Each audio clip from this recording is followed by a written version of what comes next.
kërkon kohë. Kërkon kohë sepse bëhet fjalë për krijimin e mekanizmave që lidhen me njerëz, me shumë njerëz. Dhe besoj që po të kthehemi për një moment mbrapa dhe të kujtohemi që ligji i parë themelor i administratës tonë publike është aprovuar afro një dekadë më parë, atëherë ne mund të kuptojmë se çfarë transformimi ka ndodhur në shërbimin tonë civil.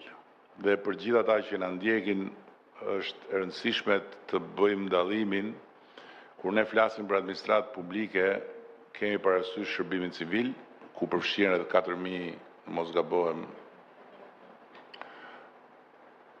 Po, atëherë janë më shumë se kaq, por gjithsesi janë më pak se sa 10.000, ndërkohë që në numrin e përgjithshëm të administratës ne kemi 10.000 të tjerë, të cilët janë pjesë administratës shtetërore. Pra nuk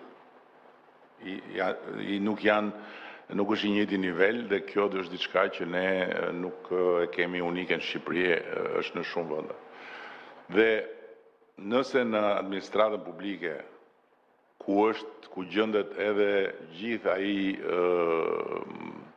burim njerëzor që na ka mundësuar ecurinë shëmbullore me procesin e negociatave, ne kemi sot një kualitet të ri